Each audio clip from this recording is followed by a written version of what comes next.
there will be clarificatory hearing as distinguished from a trial that is for the purpose of determining the existence or non-existence of probable cause. If you try to imagine, kung walang clarificatory hearing, how are we going to decide on the existence of probable cause? We should remember that in the decision of the Supreme Court, Duterte versus House of Representatives, we were repeatedly reminded to go over the evidence, to weigh the same, and to make sure even that the House members or the Justice members understand and know the evidence that supports the allegation of offenses and allegation of grounds, no? So in response to the letter of the Respondents' Council, I reiterate that what is happening before the Justice Committee is not a trial. We are very much aware that trial will happen only in the Senate, and that is very clear as well in the Constitution.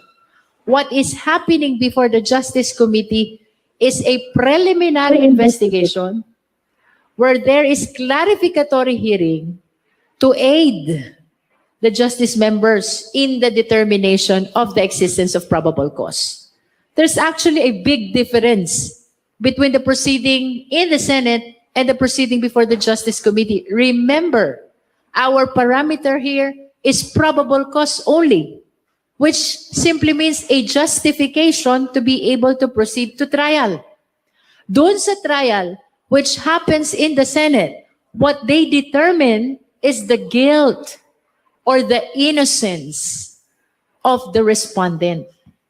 Ultimately, the proceeding before the Justice Committee must be judged not on the basis of the label, not on the basis of the terminology, not on the basis of the nomenclature. It should be judged on the entirety of the proceeding that is happening before the Justice Committee. We maintain the position. This is not a trial. This is a clarificatory hearing akin to a preliminary investigation. For purposes of our opening statement, that would be all. Hi, Ma'am. Good afternoon po. Well, you've already clarified about the mini trial. At a press conference for this afternoon, the camp of Vice President Sara Duterte insists that the House intends to conduct a trial. That's why isa po yun sa mga binabanggit nila kaya hindi po sila attend. And at the same time, they still question the constitutionality of the overall proceeding. So, having said that, do you still expect the Vice President to attend one of the hearings or sa mga susunod pa po, considering their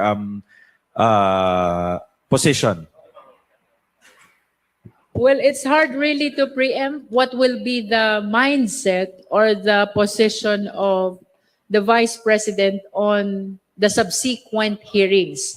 But nevertheless, notwithstanding their non-attendance or non-participation in today's hearing, we are welcoming the participation of the Vice President and her counsel at any stage of our proceeding.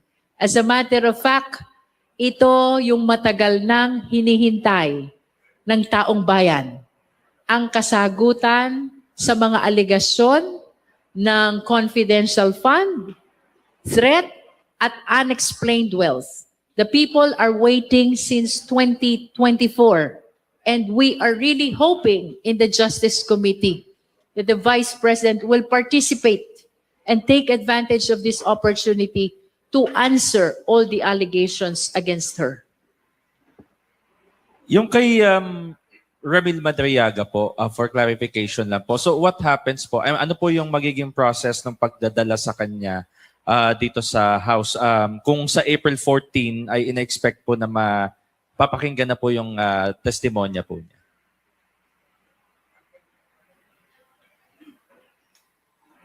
Pagka naman po talagang ipapatawag na si Ramil Madriaga, we will have to coordinate with the court and with the BJMP. No? Kasi syempre, sila po yung meron talagang jurisdiction over Mr. Madriaga. No? So, pagka meron na pong hearing date, yung pong pag-appear ni April 14, no? Yung pong pagpunta niya, we will have to coordinate with the court and the BJMP relating to that. In addition to that, in line with our order to issue the subpoena ad testificandum to Ramil Madriaga, as well as subpoena duces tecum with regards to his original affidavit, we have directed the Office of the Sergeant at Arms of the House of Representatives, as well as the Office of the Legislative Security, likewise of the House of Representatives, to coordinate with the BJMP and the court to make sure that all measures in line with his protective custody will be observed when he attends the hearing this coming April 14, 2026. Okay, last question na lang po. Sabi ni VP Sara sa isang statement this morning, parang pangatlong fishing expedition na raw po ito ng House of Representatives. At kanina po may binabanggit si Kong Rufus regarding dun sa sinasabi ni Kong Terry kanina na he objects because it's a fishing expedition nga daw po. Alam niyo, entitled naman ho sila sa opinion nila eh. Di ba? Pero the facts are very clear. Meron pong kailangan ipaliwanag ang atin pong pangalawang Pangulo doon sa discrepancy na kanya pong salin ng 2007 at 2024. Yung pong wealth gap between yung cumulative salary ng 30 to 50 million at yung pong 88 million net worth niya in 2024. So yung magpapaliwanag po nitong lahat ng ito, yung pong lahat ng mga isasabpina pong mga dokumento from the BIR, tax payments, tax records, ITR, VAT payments ng mag-asawang Duterte Carpio at yung pong mga kumpanya po kung saan po nailista sa 2024. May papaliwanag din po yan mula doon sa audited financial statements nung pong kanila pong mga kumpanya na linista rin po sa 2024. Fishing expedition lang ho yun kung wala ho tayong pinagsisimulang mga dokumento. Ang problema meron. Nasasalin po mismo ng pangalawang Pangulo. May I add to that we will remember that there has been a declaration of sufficiency in form. There has been a declaration of sufficiency in substance. And there has been a declaration of sufficiency in ground. In other words, the committee already ruled on the existence of sufficient basis to proceed to hearing proper that includes the issuance of subpoena. Sorry, last na pong pahabol. Sorry po. Na-resolve na po ba yung issue kay Attorney Michael Poe at saka kay Reynold Munsayak kung paano po yung magiging treatment sa kanila as witnesses po ba or as a counsel po ni VP Sara? Kasi sa press con din po today, this afternoon, parang willing naman daw po si Attorney Poe na umattend sa hearing. Babasahin pa lang daw po muna niya yung laman ng subpoena. Well, ito na po yung pag-step forward, no? Nung pong proseso dito po sa dalawa pong mga abogado. So, meron na pong subpoena on Mr. Poe. So, we will see in the next hearing, no, kung how he will take this particular subpoena. Kasi nabanggit naman halimbawa, yung pong relevancy nung pong kanya pong pag-i-issue po ng subpoena laban sa kanya. Ganyan din po yung mangyayari in the event that a subpoena is issued to Mr. Munsayak. No? So, it will depend on them as to how they will appreciate their attendance to future hearings po.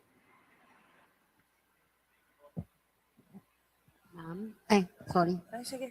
Sir, Kong Raydon, kasi kanina po, I think nag-manifest din si Vice Chair Keith Flores regarding nga po doon sa pinunan niya yung years during na Vice Mayor pa si VP Sara, papasabpi na yung mga documents like BIR at ITR, mga mga GIS. Gayong hindi naman po siya impeachable offense kasi officer during that time. I understand na kwento nyo rin po in detail kanina, pero can you elaborate lang din, sir? Kasi as much as we wanted to be very careful nga, di ba? Sa umpisa pa lang tinatalakay na dapat medyo cautious tayo doon sa kung paano to, yung pag-usad po ng proseso. Pero sir, hindi ba yun nga na consider din na baka nga matira ulit sa Supreme Court na titignan yung mga taon na hindi naman po impeachable officer ang VP dito sa mga dokumentong to?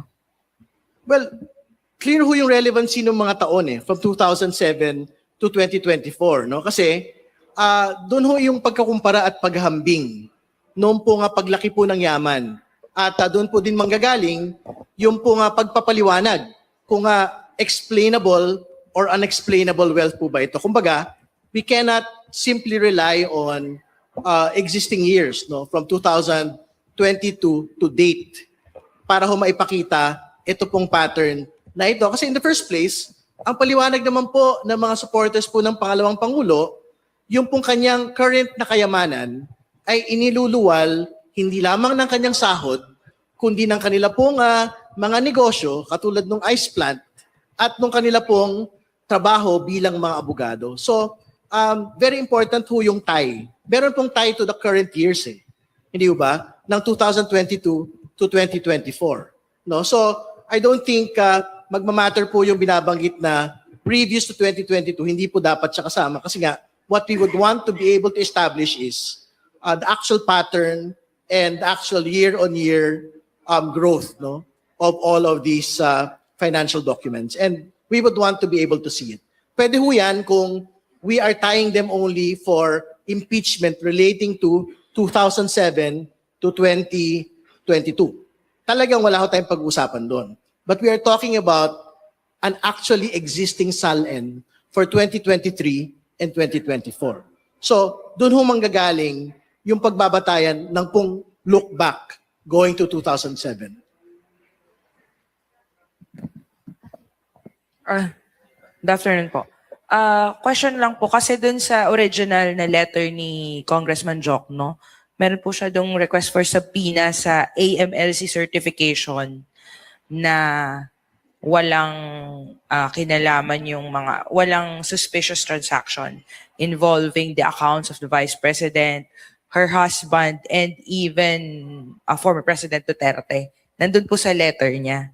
Pero kanina kasi hindi po na-erase. Yes. And it was, hindi rin po wala rin pong nag-motion to subpoena the bank records of the Vice President. So, does this mean na hindi na yun on the table, hindi na pwedeng mag-motion about that, or pwede pa rin yun i-put forward, pwede pa rin mag-move yung kahit sinong member ng Justice Committee for subpoena of the bank records of the Vice President at a later part?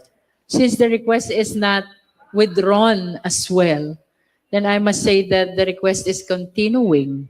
It will depend on the succeeding hearings if any of the justice members will be formalizing the motion for issuance of subpoena to AMLA. For today, nobody raised that motion. Ma'am, so even kasi po yung AMLAC nasa request ni Congressman Jokno prior. Pero kung subpoena po in terms of bank records, pwede po bang may mag-motion nun sa succeeding hearings kahit walang prior letter to the Justice Committee? Are you referring to subpoena of AMLA or subpoena of banks? Bank records po. Kasi Bank as you said records. before, And to whom exempted will siya the sa subpoena bank be addressed? To the AMLA? To produce bank records? Yes. Is that your question? Yes, ma'am. Opo. Parang pwede po ba yung i-put forward So, ng kahit sino? As to whether or not the committee will be acting on that concern in the succeeding hearings, it will depend really if there will be justice members who will be formalizing or moving towards the issuance of subpoena to AMLA. Kung walang magpo-formalize ng motion, then that remains a continuing request which is not being withdrawn by the Congressman Chel Jokno, but without a motion, definitely the Justice Committee cannot act on that. Hi, Kong. Hi, Kong. Good afternoon. Tingin po ba ng komite, sapat na po yung pag-request ng additional protection, security for Madriaga as opposed to the House taking full custody? Because if I remember po, that was the original request na yung House na po yung sumailalim na si Madriaga sa ilalim ng kustodiya ng House? I don't know if indeed the members requested that the custody be transferred to the House of Representatives. But I remember during the last hearing, prior to this representation was corrected by Congressman Chel Jokno, because indeed the motion is not for the transfer of custody to the House, but it is a motion for protective custody, which can pertain to some or more measures towards protecting the safety of witness Ramil Madriaga. Kanina, we witnessed Congressman Chel Jokno enumerate the details of his request. So what I recall, ang sabi niya dyan, i-augment ang security with NBI security personnel.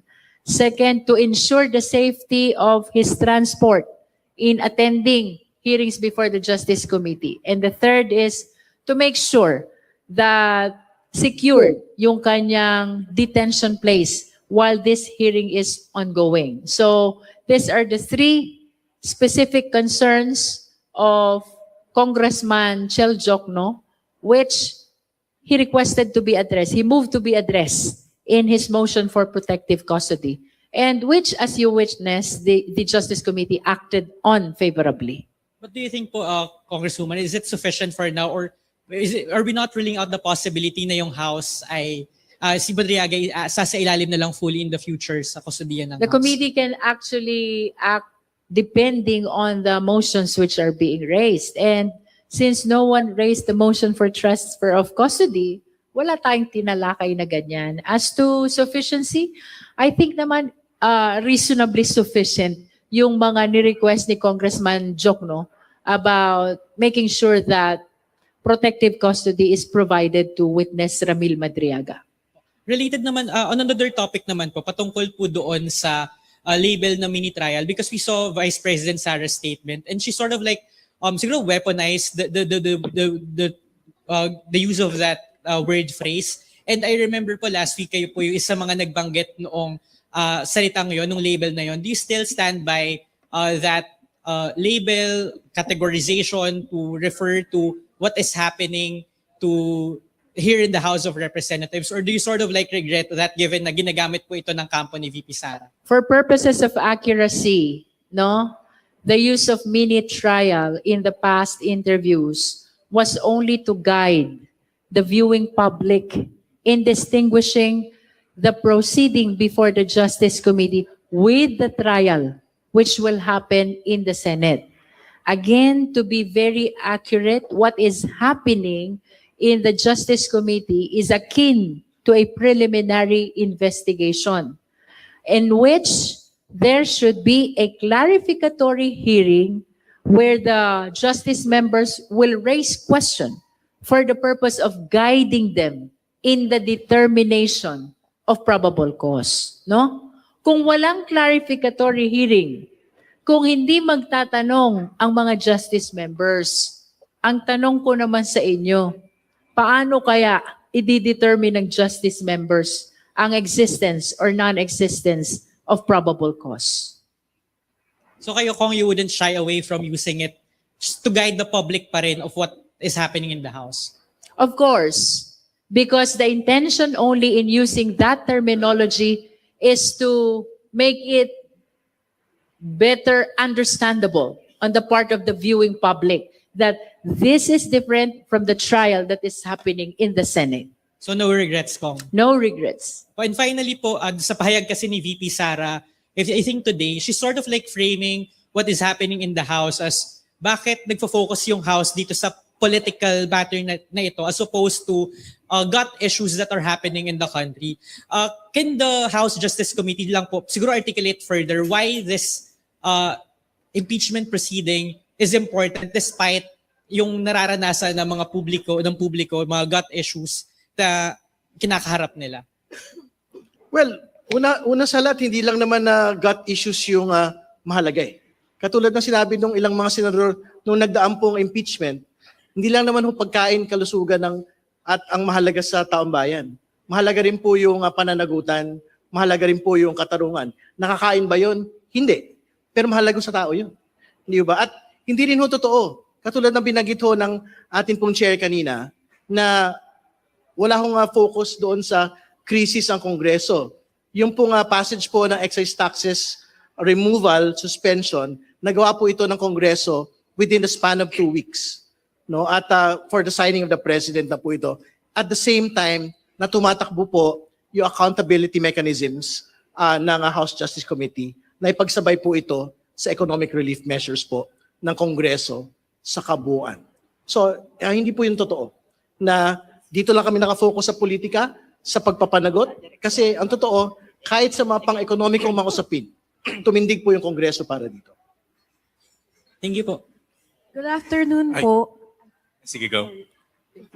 Nabanggit niyo po kanina na expected po yung testimony ni Ramil Madriaga sa April 14. Ano pa po ba yung inaasahan po natin dun sa next na hearing? Lahat po ba nung pinasasabi na po itatakal natin din? Well, since we have issued the subpoena already, we will see if we can accommodate all their testimonies and presentation of documents, then we will do that. Hello po, good afternoon. Isaiah from Abante and Billionario. Ma'am, question lang regarding with the statement of the Vice President na sinasabi nila na hindi na raw nila pagtutuunan ng pansin ang House of Representatives dahil parang sigurado naman nang may impeach siya dito kaya sa Senate na raw sila haharap. So is it parang a sign before us na madaliin na to, magbotohan na sa plenaryo? Kasi parang we're not expecting for the Vice President naman na pumunta na dito. Well, una sa lahat, hindi ko alam doon sa listahan ng mga pahayag ng pangalawang Pangulo na sinabi niya yan. Hindi ko walang ganun. Nakita ko yung statement kanina, ang sinasabi lang niya, dapat ibasura ng House Justice Committee ito pong impeachment complaint laban sa kanya. Wala siyang sinabi patungkol doon sa specific wording na binabanggit po ninyo. Pero again, ang gagawin po ng committee na ito, we will fulfill our constitutional mandate para ho dinggin ito pong mga ebidensya at magkaroon po ng committee report and to go to the plenary and vote on the impeachment. No? So I think that is the process that we will undertake, no? And given all of the schedules that we have today. Also, sir, just regards with Congressman Rufus kanina, I mean, as he is a member of the committee and sa lahat ng motion, halos siya lang po yung mga tumututol. Are we expecting for him to do that na tutulan yung ibang mga motions natin? I think you have to ask it to him. No? I mean, I don't speak for Congressman Rodriguez. No? So he has his own mind, he has his own view of the world. No? So we respect him. So I think how he will deal with it in the next hearing, so siya ho yung makakapagpasya. Okay, thank you, sir. Good afternoon po, Eden Santos from Net25. Nakonsulta po ba ng mga congressmen na miyembro ng House Committee on Justice yung inyong mga constituent kung talagang gusto po nilang ma-impeach si VP Sara since sa bawat lumalabas po trust ratings, mga survey ay nananatili pong mataas ang trust ratings ni VP Sara? Well, for my part, yes. I am from Batangas. And my constituents support this impeachment process. Well, sa bahagi po, syempre, yung consultative mechanisms naman, no?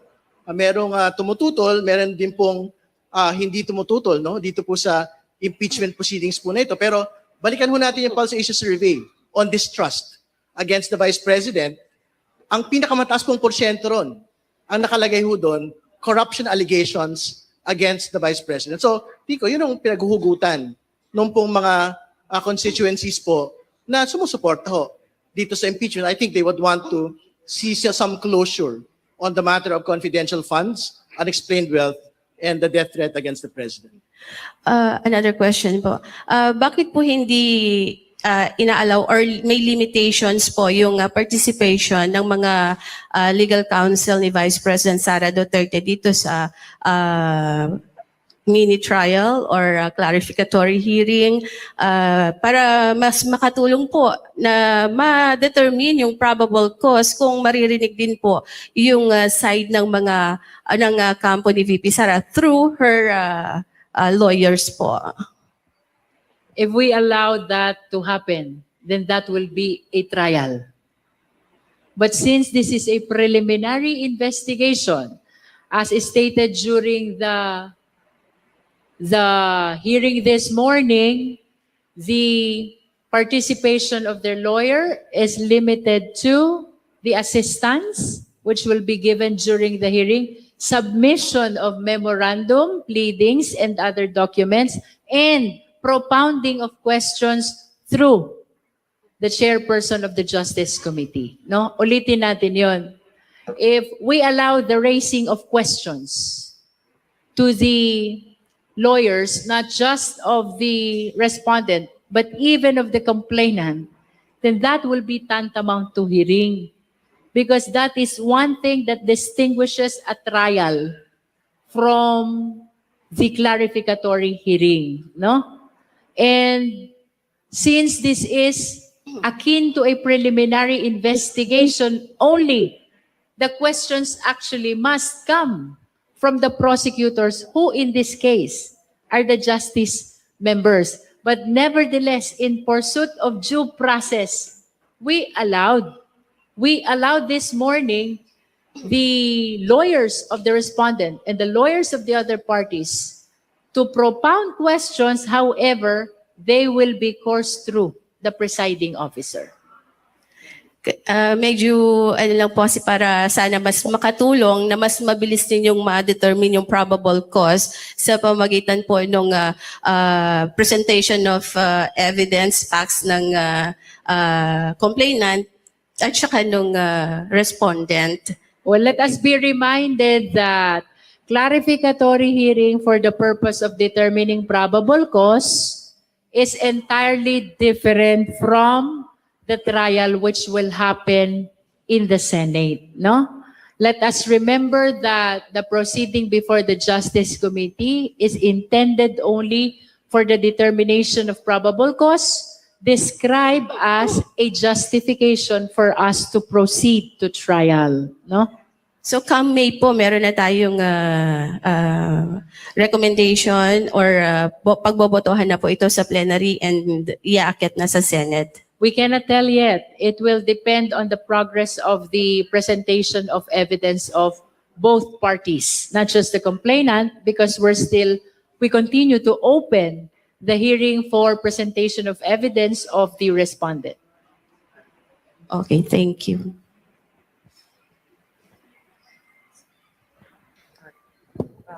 Ma'am, for the, pahabol lang. For the record, ma'am, kasi parang dun sa letter ni Vice President sa committee, ang pinaka-argument niya, wala yung jurisdiction yung committee. Kasi nga, the committee daw intends to hold trial. For the record lang po, the committee has jurisdiction. And parang can you elaborate why the committee has jurisdiction on this particular proceeding? Thank you. Definitely, the Committee on Justice has jurisdiction over these impeachment complaints. This is not a trial. The use of mini-trial is only to guide the public in distinguishing the proceeding before the Justice Committee with the trial, which will happen in the Senate. And to further distinguish the same, let us remember that this clarificatory hearing is intended only to guide the justice members in the determination of probable cause. Unlike in the trial before the Senate, the objective is to determine the guilt or the innocence of the respondent. Thank you, ma'am.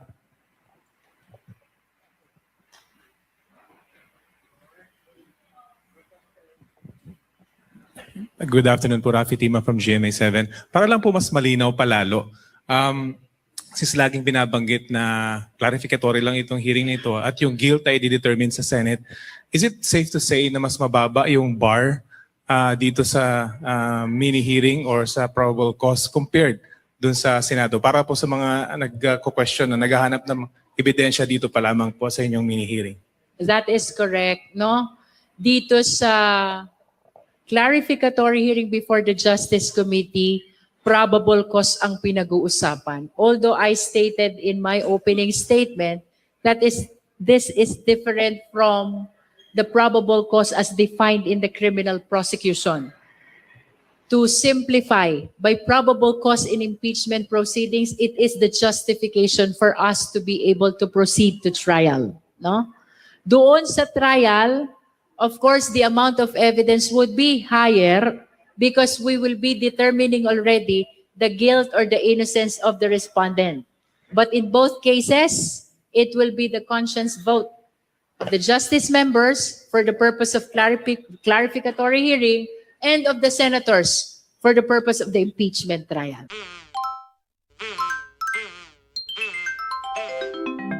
Kakulango.